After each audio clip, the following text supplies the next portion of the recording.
سامعین محترم، اب وقت ہوا چاہتا ہے ہمارے اگلے آل ٹائمز فیوریٹ سیگمنٹ آج کا، اور ہمارے ساتھ موجود ہیں اسٹوڈیو میں جناب اظہر نیاز صاحب.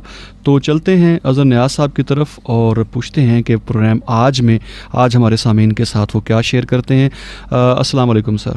وعلیکم السلام ورحمۃ اللہ وبرکاتہ. آج 28 اگست ہے. یا اللہ تیرا شکر کہ تو نے آج کا دن دکھایا، اندھیری رات سے روشن صبح کو نکالا. مولا کریم مجھے FM 102.2 کی ٹیم کو اور ہمارے سامعین کو اپنے فضل کے احاطے میں لینا اور ہمیں وہ عطا کرنا جو ہمارے لیے اچھا ہو. 28 اگست 1521 کو عثمان حکومت جو تھی اس نے بلگراد جو تھا اس کو فتح کیا. بلگراد سٹی جو ہے اس وقت بہت ہی خوبصورت شہر ہے، جو سرب جو ہیں ان کا، سربیا کا یہ سب سے بڑا شہر ہے.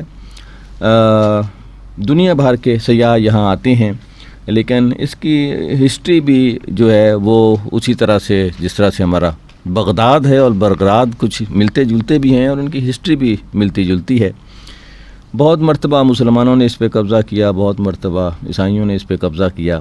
کئی مرتبہ یہاں مسلمانوں کی بہت بڑی تعداد تھی جسے بعد میں یہاں سے شفٹ ہو کر ساتھ کے ملکوں میں جانا پڑا، اور یہاں جو ہے مسلمانوں کی تعداد جو ہے اب اس وقت جو ہے بہت کم ہے. لیکن اس شہر میں بے شمار کلچر جو ہیں وہ اکٹھے ہو گئے ہیں، اور شاید یہی وجہ ہے کہ اس کو کلچرل ایوارڈ کے لیے بھی جو ہے اس کو کئی مرتبہ جو ہے وہ نامینیٹ کیا گیا. بلگراد جو ہے سرب زبان میں تو اسے بیگراڈ یعنی سفید شہر کہا جاتا ہے. یہ سابق یوگوسلاویہ اور موجودہ سربیا کا جو ہے وہ دارالحکومت ہے، جو دریائے ساوا اور ڈینیوب کے سنگم پر واقع ہے. آبادی کو 15 لاکھ کے قریب ہے. ترک جو ہیں اسے اپنے زمانے میں بلگراد بھی کہتے تھے اور دارالجہاد بھی کہتے تھے. دوسری صدی ہجری میں شہر کی جو مسلم آبادی میں جو ہے بہت ہی 10ویں صدی ہجری میں تیزی سے اس میں اضافہ ہوا، اور تاریخ دان کہتے ہیں کہ اس میں 38 جو محلے تھے وہ مسلمانوں کے تھے اور 11 جو تھے غیر مسلموں کے محلے تھے. 1718 کے قریب بلگراد کو آسٹریا کے قبضے میں چلا گیا، اور اس کے بعد جو ہے 1867 میں بلگراد جو ہے وہ سربیا کے حوالے کر دیا گیا. مسلمان پھر یہاں سے ہجرت کر کے چلے گئے تھے، اور بیشتر شمالی جو بوسنیا میں یہاں آباد ہو گئے. اور آپ کو معلوم ہے بوسنیا ہرزگوینہ جو ہے اس وقت مسلمانوں کی پناہ گاہ، وہاں سے بھی بوسنیا پر بھی کافی ظلم و تشدد ہوتا رہا، لیکن اس وقت بوسنیا بہرحال امن کا علاقہ ہے. جو اہم بات ہے، بلگراد کو فتح جس شخص نے کیا تھا اسے سلیمان اعظم کہا جاتا ہے. سلیمان اول بھی، اور جو ویسٹ ہے وہ اسے سلیمان القانونی کے نام سے بھی جانا جاتا ہے. سلطنت عثمانیہ کا 10ویں فرمانروا تھے، جنہوں نے 1520 سے 1566 تک 46 سال تک حکمرانی کے فرائض انجام دیے. ایک بات دیکھیں کہ 1520 میں وہ حکمران ہوتا ہے، اور 1521 میں مطلب ایک سال کے اندر اس نے سب سے بڑا مارکا مارا، اور وہ تھا بلگراد کو فتح کرنے کا. وہ بلا شبہ سلطنت عثمانیہ کے سب سے عظیم حکمران تھے، جنہوں نے بے مثل عدل و انصاف اور لاجواب انتظام کی بدولت پوری مملکت اسلامیہ کو خوشحالی اور ترقی کی شاہراہ پر گامزن کر دیا. انہوں نے مملکت کے لیے جو قانون سازی کے جو خصوصی اہتمام کیا، اور اسی کی بنا پر ترک جو ہیں انہیں سلیمان قانونی بھی کہتے ہیں. مغرب جو ہے اس کی عظمت کا اس قدر معترف ہے کہ مغربی مصنفین اسے سلیمان ذی شان یا سلیمان دی میگنیفیشینٹ جو ہے اس نام سے اس کو یاد کرتے ہیں. ان کی حکومت میں سرزمین حجاز، ترکی، مصر، الجزائر، عراق، کردستان، یمن، شام، بیت المقدس، خلیج فارس اور بحیرہ روم کے ساحلی علاقے، یونان اور مشرقی مغربی ہنگری جو ہے وہ شامل تھے. اتنی شاندار سلطنت اور سلیمان اعظم ایسے لوگ ہیں جن کو یاد کیا جانا چاہیے، اور ان کے جو خاص طور پر جو دن آئیں تو وہ اس دنوں کو ہمارے میڈیا کو بھی چاہیے کہ ایسے لوگوں کو توجہ دیں اس طرف۔ سلطان جو ہے وہ 30 سپٹمبر 1520 کو اس کی تاج پوشی ہوئی تھی، یہ دن یاد رہنا چاہیے۔ اس کا یوم پیدائش جو ہے سلطان کا 6 نومبر 1494 اور طرابزون میں پیدا ہوا۔ وفات اس کی 5 یا 6 سپٹمبر 1566 کہی جاتی ہے، اور عمر اس وقت کی اس کی 71 سال، اور وفات اس نے ہنگری میں، یعنی یورپ کو فتح کرنے والے یہ لوگ ہیں جن کو آج ہم نے بالکل ہی بھلا دیا ہے۔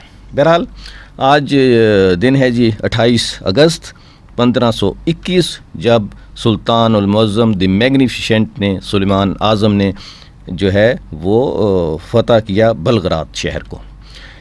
اس کے بعد ایک اور اہم جو بات ہے آج کے دن میں، وہ ہے جی کہ پاکستان نیشنل اسمبلی نے ایک پاس کیا کانسٹیٹیوشنل امینڈمنٹ کی، to make the Quran and سنہ دا سپریم لا۔ اچھا، میں یہ ایگزیکٹ لفظ اس لیے وہاں سے میں آپ کو سنانا چاہ رہا ہوں کہ مجھے ابھی تک یہ یقین نہیں آ رہا، میں صبح سے اس کو پڑھ کے کئی مرتبہ سوچ چکا ہوں کیا یہ صحیح ہے کہ پاکستان کی national assembly passes a constitutional amendment to make the Quran and سنہ the supreme law but the bill is defeated in the senate. ہو سکتا ہے یہ صحیح ہو، لیکن یہ معلومات ویکیپیڈیا پہ بھی موجود ہیں، اور میں کوشش کروں گا کہ کسی اور وقت آپ کو یہ اس کی شکل کہ ہماری سینٹ نے اس کو کہا کہ جی نہیں، یہ نہیں ہو سکتا۔ بہرحال جو کانسٹیٹیوشن ہے اس کے حوالے سے میں تھوڑی سی بات کروں گا کہ جو پاکستان کا آئین ہے، آئین میں جو پاکستان کو جمہوری ریاست قرار دیا گیا ہے، اور جمہوری ریاست میں کسی مخصوص جماعت، فرقے یا فرد کی بجائے اقتدار بحیثیت مجموعی عوام کے ہاتھوں میں ہوتا ہے، اور جمہوریت میں خواہ وہ معاشرتی ہو یا اقتصادی، انسانی اداروں کا انتظام خود اپنی بہتری کے لیے چلاتے ہیں۔ پاکستان کو یہ اس کے اوپننگ میں قانون کے جو پہلے دوسرے صفحے ہیں، وہاں مجھے 5واں صفحہ سمجھ لیں، اس کے اوپر یہ موجود ہے۔ پاکستان کو نہ صرف آئین میں جمہوری ریاست قرار دیا گیا، بلکہ اسے اسلامی جمہوریہ کا نام بھی دیا گیا ہے۔ اس اعتبار سے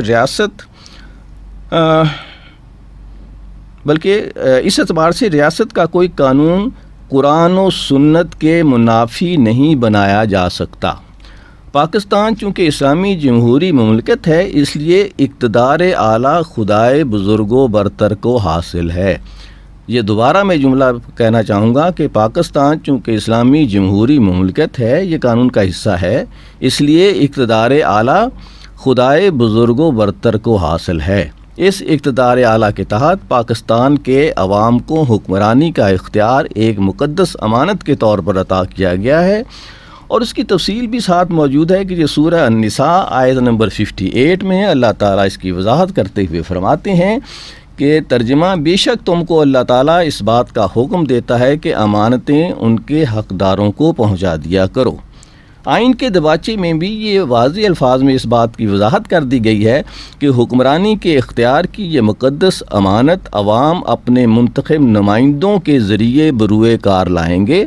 اس اعتبار سے یہ ذمہ داری عوام کو سونپ دی گئی ہے کہ وہ اپنے نمائندوں کا انتخاب کرتے وقت اس بات کا خیال رکھیں کہ کہیں وہ ایسے نمائندوں کا انتخاب تو نہیں کر رہے کہ اللہ تعالیٰ کی جانب سے عطا کی گئی اقتدار کی امانت میں خیانت ہو۔ دوسرا فرض ان نمائندوں پر بھی عائد ہوتا ہے کہ وہ اپنے فرائض کی بجا آوری میں اس امانت کی حفاظت کریں جو ان کے سپرد کی گئی ہے۔ یہ جو پریمبل ہے یا انٹروڈکشن ہے آئین کا 1973 کے آئین کا، اس میں یہ بات شامل ہے، اور اس کو میں نے آپ کے سامنے اس لیے شیئر کیا کہ آج کی تاریخ میں ایک بل، اور وہ کب ہوا تھا؟ 1998 میں۔ آپ اس کو دوبارہ دیکھیں، مجھے خدا نہ مطلب میری خواہش ہے کہ یہ صحیح نہ ہو۔ 1998 پاکستان نیشنل اسمبلی نے ایک پاس کیا constitutional amendment to make the Quran and سنہ the supreme law but the bill is defeated in the senate. Okay. آج اس کے علاوہ کوئی اہم بات نہیں ہے. مختلف چھوٹی چھوٹی باتیں ہیں جس میں ٹویوٹا موٹر کو جو ہے آج کے دن 1937 میں ایک پوری مکمل کمپنی کے طور پر سامنے آئی تھی, انڈیپینڈنٹ کمپنی کا وجود آیا. اور اسی طرح سے ایک اور بات ہے کہ 1996 میں چارلس پرنس ویلز اور ڈیانا کی ڈائیورس ہو گئی. ڈیانا کہا یہ جاتا ہے کہ وہ کسی مسلمان سے شادی کرنا چاہتی تھی اور خود بھی مسلمان ہونا چاہتی تھی اور اس کو قتل کیا گیا. I don't know, God knows better. بہرحال آج